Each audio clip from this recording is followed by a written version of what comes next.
wabarakatuh. Kami kelompok 7 akan mempresentasikan materi gangguan perkembangan pada anak dan lansia. Anggota kelompok 1. Azkia Aini 2.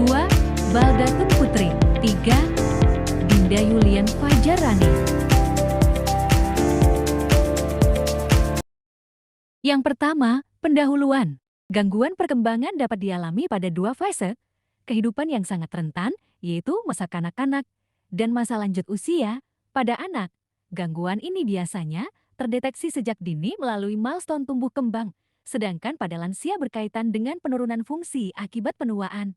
Pemahaman tentang hal ini sangat penting agar kualitas hidup, pendidikan, serta kesejahteraan sosial dapat terjaga. Selanjutnya, definisi. Gangguan perkembangan adalah kondisi ketika kemampuan fisik, kognitif, emosional, atau sosial tidak berkembang sesuai tahapan usia pada anak. Biasanya berupa keterlambatan bicara, kesulitan motorik, atau interaksi sosial yang kurang. Pada lansia, cenderung berupa kemunduran fungsi seperti menurunnya daya ingat dan kemampuan fisik. Selanjutnya, faktor penyebab. Faktor penyebab gangguan perkembangan dapat berasal dari aspek biologis maupun lingkungan, faktor genetik atau bawaan lahir seringkali memengaruhi anak, misalnya kondisi, sindrom tertentu. Selain itu, kondisi prenatal dan perinatal seperti nutrisi ibu hamil dan komplikasi saat persalinan juga berkontribusi. Lingkungan serta pola asuh yang tidak mendukung turut memperbesar risiko gangguan perkembangan pada lansia.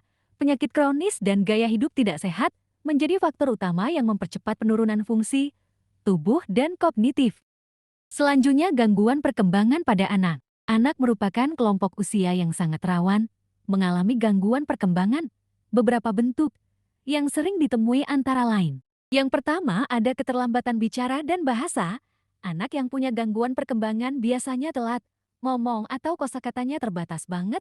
Misalnya, di usia 3 tahun masih belum bisa nyusun kalimat sederhana, atau nggak ngerti instruksi yang sederhana kayak ambil bola. Ini tanda awal yang sering banget muncul. Kedua, autisme GSA yang ditandai dengan hambatan komunikasi dan interaksi sosial. Contoh, anak nggak mau kontak mata, lebih suka main sendiri, atau nggak merespon. Kalau dipanggil, jadi bukan karena cuek atau nggak nurut, tapi memang ada hambatan di bagian komunikasinya. Ketiga, ADHD, Attention Deficit Hyperactivity Disorder. Kalau ADHD, anaknya susah banget fokus, gampang terdistraksi, dan biasanya super aktif. Jadi mereka nggak bisa diem lama, bahkan di kelas susah konsentrasi, tapi itu bukan berarti anaknya nakal, memang ada gangguan di kontrol perhatiannya. Keempat, cerebral palsy yang mempengaruhi kemampuan motorik. Anak dengan cerebral palsy biasanya punya kesulitan mengendalikan otot, misalnya jalannya kaku, susah koordinasi tangan, atau ototnya lemah, jadi butuh latihan fisik khusus untuk membantu mereka. Yang terakhir, gangguan belajar disleksia, disgrafia, diskalkulia. Gangguan belajar juga termasuk ya. Disleksia itu kesulitan membaca, jadi huruf atau kata bisa kebalik-balik. Disgrafia itu kesulitan menulis, tulisan jadi susah dibaca atau nggak rapi. Diskalkulia itu kesulitan menghitung, jadi susah banget memahami angka.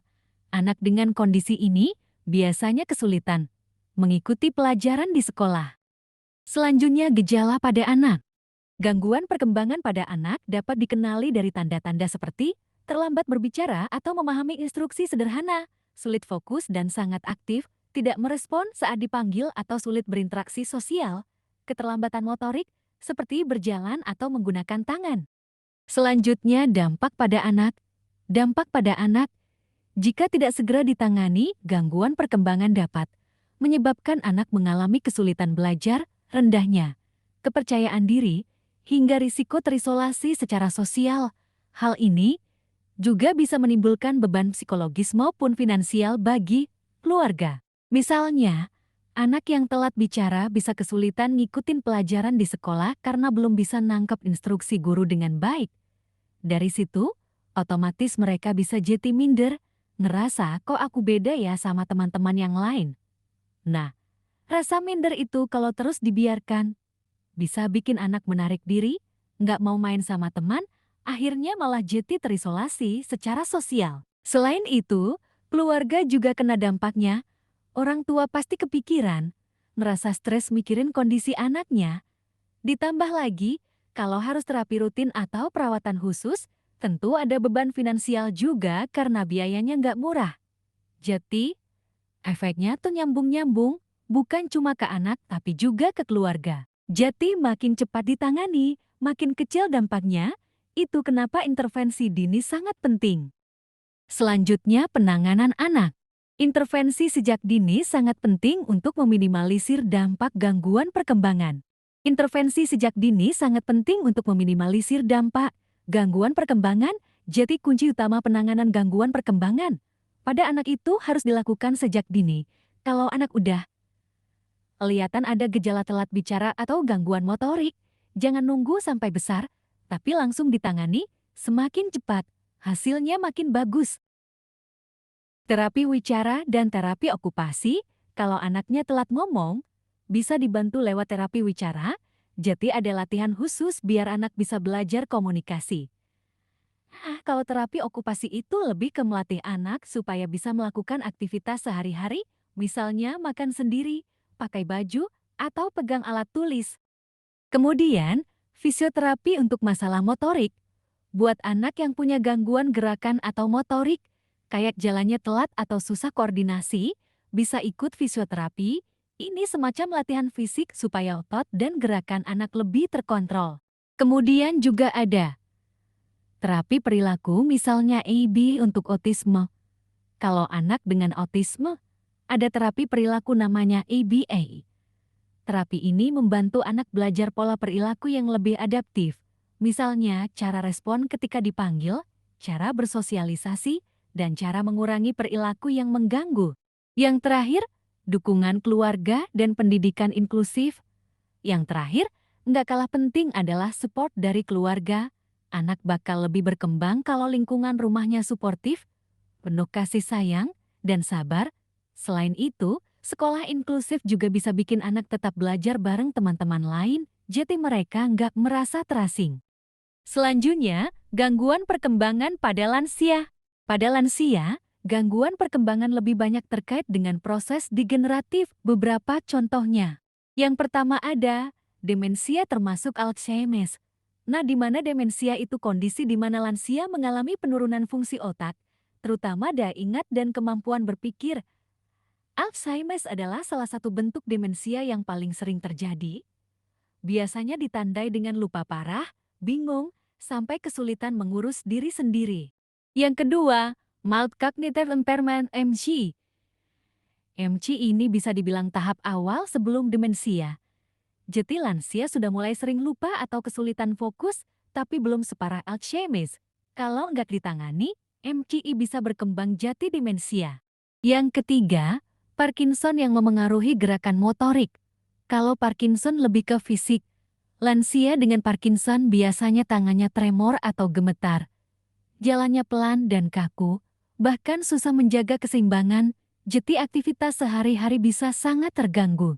Yang keempat, depresi pada lansia. Selain fisik dan otak, kondisi emosional juga sering kena.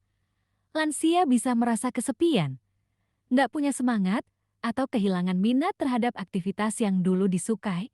Kalau dibiarkan, bisa jadi depresi berat. Yang kelima, penurunan sensorik pendengaran dan penglihatan. Seiring usia, pendengaran dan penglihatan lansia juga menurun, misalnya jadi sulit mendengar percakapan jelas atau penglihatan makin kabur. Hal ini bikin mereka semakin kesulitan berinteraksi dengan orang lain. Selanjutnya, gejala pada lansia. Gejala gangguan perkembangan pada lansia umumnya berupa daya ingat menurun drastis. Biasanya lansia sering lupa hal-hal kecil, kayak lupa naruh barang atau lupa janji. Tapi kalau penurunannya drastis, mereka bisa sampai lupa nama anaknya sendiri atau nggak ingat kejadian yang baru aja terjadi. Nah, ini udah masuk ke tanda gangguan perkembangan otak, bukan sekadar pelupa biasa. Kemudian gejala, bingung tentang waktu dan tempat. Lansia juga bisa kehilangan orientasi. Misalnya, Mereka mikir masih pagi padahal udah sore, atau bingung kenapa bisa ada di suatu tempat, jati kesadarannya terhadap waktu dan lingkungan sekitar mulai menurun. Ada juga gejala, sulit berkomunikasi atau memahami percakapan. Kalau diajak ngobrol, mereka sering kesulitan nangkep maksud lawan bicara. Kadang jawabannya nggak nyambung, atau mereka ngulang pertanyaan yang sama berulang kali, ini bikin komunikasi jati agak sulit. Kemudian juga gejala, tremor dan gangguan keseimbangan. Secara fisik, banyak lansia yang mengalami tremor atau getaran di tangan. Jalan mereka juga jetik goyah, gampang jatuh, bahkan susah menjaga keseimbangan. Makanya risiko cedera pada lansia lebih tinggi. Yang terakhir, perubahan suasana hati dan munculnya depresi. Bukan cuma fisik dan kognitif, emosi mereka juga ikut berubah. Ada lansia yang gampang marah, ada juga yang sering merasa sedih atau kehilangan minat buat beraktivitas. Kalau ini dibiarkan, bisa berujung ke depresi. Selanjutnya, dampak pada lansia. Gangguan perkembangan pada lansia menyebabkan penurunan kualitas hidup.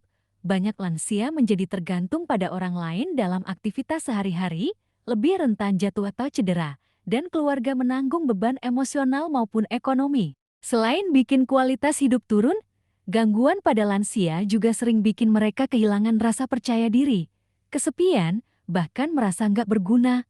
Kalau keluarga kurang sabar, hubungan juga bisa renggang. Jadi dampaknya bukan cuma fisik, tapi juga ke mental dan sosial mereka.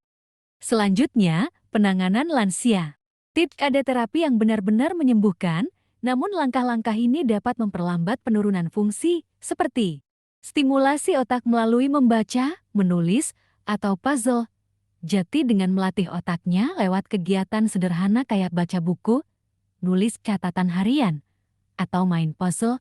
Ini bikin otak mereka tetap aktif dan gak cepat menurun fungsinya. Selain stimulasi, ada juga pengobatan medis. Misalnya kalau ada gejala Alzheimer atau Parkinson, dokter biasanya kasih obat untuk ngurangin gejala. Obat ini memang bukan obat sakti yang bikin sembuh total, tapi minimal bisa memperlambat penurunan kondisi. Ada juga aktivitas fisik ringan seperti senam lansia. Lansia juga jangan cuma diem aja di rumah. Mereka tetap perlu olahraga ringan, contohnya jalan pagi, stretching, atau ikut senam lansia. Gerak dikit aja udah cukup buat bikin badan lebih bugar dan gak gampang jatuh. Terakhir, dukungan keluarga dan komunitas sosial. Yang paling penting adalah support dari orang sekitar. Lansia butuh ditemenin, diajak ngobrol, biar mereka ngerasa nggak sendirian. Kalau ada komunitas sosial, itu juga bagus banget karena bisa bikin mereka tetap aktif bersosialisasi. Soalnya, kalau mereka kesepian, kondisinya bisa makin parah. Selanjutnya, pencegahan gangguan perkembangan pada anak dan lansia. Upaya pencegahan penting dilakukan sejak dini. Pada anak, nutrisi sejak kehamilan, imunisasi, stimulasi perkembangan, pendidikan yang mendukung. Sedangkan pada lansia, pola hidup sehat, kontrol rutin penyakit kronis, tetap aktif secara fisik dan sosial. Keluarga berperan sebagai pendukung utama dalam pendampingan anak maupun lansia yang mengalami gangguan perkembangan. Sementara masyarakat dapat berkontribusi melalui lingkungan yang inklusif, penyediaan fasilitas kesehatan, dan program komunitas yang ramah anak serta ramah lansia. Selanjutnya, peran keluarga dan masyarakat. Keluarga jadi support utama, baik untuk anak maupun lansia. Sementara masyarakat bisa menciptakan lingkungan yang ramah anak dan ramah lansia, misalnya lewat fasilitas kesehatan, komunitas, atau sekolah inklusif.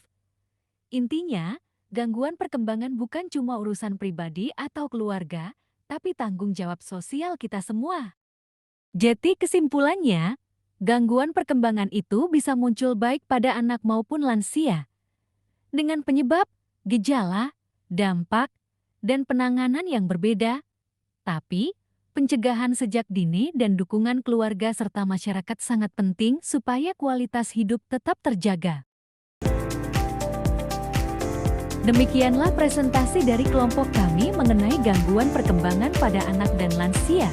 Semoga materi yang kami sampaikan dapat menambah wawasan kita semua, terutama dalam memahami pentingnya deteksi dini dan peran keluarga keluarga maupun masyarakat dalam mendukung kualitas hidup anak dan lansia. Kami ucapkan terima kasih